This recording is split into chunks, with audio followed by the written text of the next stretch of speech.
So, if you're in the United States right now, or if you're just a member of the global community, which I suspect most of us are, since I don't think I have any aliens in my many viewers. I almost said vineyards, like, no. But, you know what today is. It's Inauguration Day, and for some of us, I'm sure, it's good news. New blood, new president. For others of us, not so great. And I'm not gonna lie. I'm a political person. I have political views. I have huge political views. And I don't like it. I hate it. It's terrible. But the important thing, and the really crucial thing about why books are just so important to us, is that we need to keep an open mind, like it or not, because we can't control it at this stage, but we do have actions we can control, whether we are pro or against, and that's what's so important. We have to open our minds and we have to look at new perspectives, because normally in real life, I am not a badass princess with magical powers who can kick down doors. But in books, it gives you it gives you the chance to look at new perspectives that you don't ordinarily get the chance to look at. And that is so crucial in this day and this age, because we've all gone so narrow-minded in our views that we can't accept or even look at something we don't already inherently believe in. And no matter what you believe in, I think it's important to open your mind to new views. If I didn't, I wouldn't be the person I am today. So, with that political message approved by Mia Hogg, I will go on to talk about books, because today I'm going to give you 5 comforting books, not my top 5 exactly, but the top 5 that came to me when I was thinking about today, that are maybe your, like, I don't know, the first thing you think about when you say a comforting book. It's not exactly your regular mug of hot chocolate. It's maybe more for like a peppermint hot chocolate you got at Starbucks that you didn't expect to like, but you did anyways. I didn't think there is a peppermint hot chocolate. Is there a peppermint hot chocolate? Tune in, because these 5 books will not only be good for today, but the next 4 years. I'm keeping you guys stocked. Okay, I'll be counting backwards. To be fair, this is not really in any sort of like order. And I don't have the physical copy of some of the books I'm going to be talking about. But let's get started. Okay, number 5. Scott Weatherfield's Afterworlds. If you've read any of his books, you're probably familiar with Uglies or Pretties, or his series there. He writes some really good books, and I'd recommend most of them to you. But Afterworld is really amazing because I'm not only a reader, I'm a writer. And as a writer, it was an incredibly inspiring story, because it tells the story of both a writer who just out of high school, hasn't gone to college yet, but got so lucky to get a book deal, and she's trying to like make it.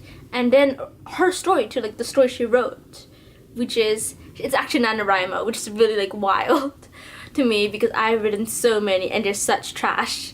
But it's a pretty good story, both of them, and it's a really good read. And as a writer, it's comforting to think that we can make it. It is out there. It's not that crazy starving artist dreams that people make it out to be, which it is too on some level, but it's possible. It is a crazy starving artist dream actually, but who says we can't make it there? And it's a really comforting book in that state, and it's sad too. It's a good book. Check it out. Okay, so next on my list is, I actually have a physical copy of this one. It's You Know Me Well. Check it out. The cover is gorgeous. I really love it. It's by Nina LaCour and David Levitin. You probably read some David Levitin books before. It has some great LGBT representation, but what I'm like highlighting here as a comfort book is that it has some great friendships. Like, we know the concept of love at first sight. You look across the room, you see their eyes meet yours, and at once you know it's true love. Same concept as friendship. It's the friendship between two people who are struggling a little bit with their identity. No, they're not struggling with their identities exactly, but they're struggling with true love. And it's insane. Like, who knows you well? Your best friend, your boyfriend or girlfriend, a stranger you met on a crazy night. No one really? It's amazing because it's the idea of like friendship that's like so freaking strong. And I think at this time like this, it's nice to think about your friends, no matter what they believe in, because they're there for you, hopefully, if you made good friends. And if not, I encourage you to go out and make some. Okay, next on my list is a pretty popular book. I don't have it with me at the moment, but it's The Truth About Forever. You've probably read her books because she is amazing. It's okay. It's your typical romance book, but not. It's her books. Her romance books are always so good to me. I've always loved them because they follow the formula. Yes, it's a girl. There's something with her. She has some family issues. The guy has some sort of quirk about him.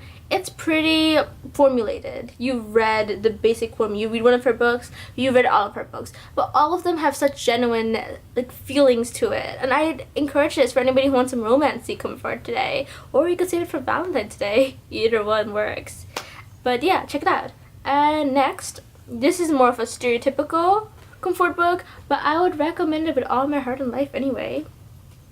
You know what? Not this one specifically. I don't have the first book on me. I lent it to my sister and I have no idea if it's ever going to come back to me. Ever. But she has it now and I'm probably not going to get it back for a while. So, Anne of Green Gables is basically the story of a girl growing up. And she screws up a lot. She makes a lot of mistakes. And I guess that's always comforting to us because most of us have made mistakes. I would think all of us have made mistakes and we've screwed up a lot. And we would do anything for a TARDIS that would just take us back in time so we can undo the really stupid conversation we had yesterday.